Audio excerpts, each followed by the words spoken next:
Ecclesiastes 7. Ang maayong dungog mas maayo pa kaysa mahalon nga pahumot.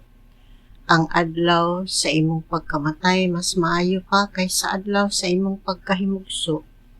Mas maayo pa ang pag-adto sa balay nga nagbangutan kaysa pag-adto sa balay nga nagkumbira. Kay ang mga buhi kinahanglan magpahinumdom kanunay sa ilang kaugalingon, nga ang kamatayon naghulat kanatong tanan. Ang kasub-anan mas maayo pa kaysa katawa. Makasubo man kini sa imong panagway apan sa kasing-kasing makalipay. Buang-buang ang tawo nga maghuna-una sa kalipay. Ang maalamon naghuna-una sa kamatayon. Mas maayo pa nga badlungon ka sa maalamon kaysa daygon ka sa buang-buang. Ang katawa sa buang-buang sama sa sampinit nga nagpiti-piti sa kalayo. Kini walay kapuslanan. Kung ang maalamon mutuis sa kamatuoran, mahimo siyang buang-buang. Ang pagdawat og suborno makadaot sa pagkatao. Mas maayo pa kung matapos na ang usa ka butang kay sa magsugod pa kini. Ang pailob mas maayo kaysa garbo. Ayaw patuyangi ang imong kasuko binuang ang paghambing o kayugot.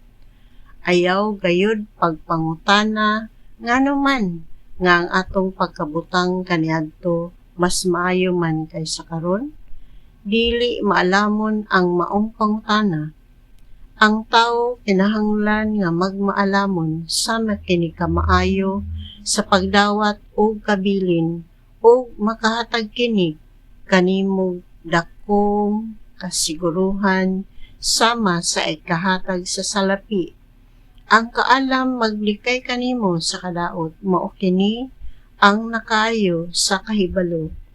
Palando nga ang buhat sa Dios. Makatulid ba ang tawo sa gihimo sa Dios nga baliko?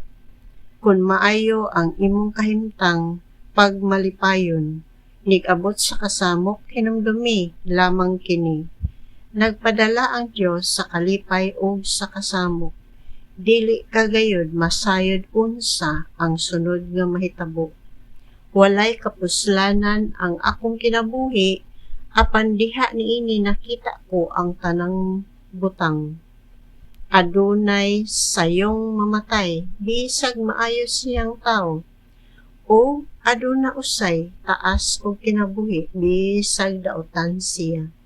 Busa ayaw paghinubra sa imong pagkamatarong, o ayaw usa paghinubra sa imong pagkamaalamon.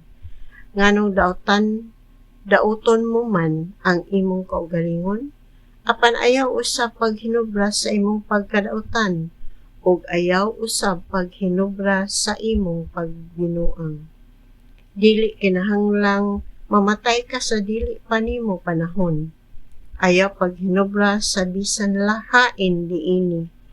Magmalampuson ka kung magbaton kag pagtahod sa Dios. Dako ang mahimo sa kaalam alang sa tawo kaysa mahimo sa napulo ka pangulo alang sa usa ka syudad.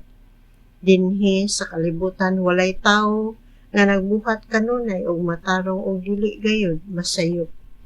Ayaw tagda ang tanan nga isulti sa mga tawo, tingali unyag mabati mo ang imong ulipon nga magtunglo kanimo.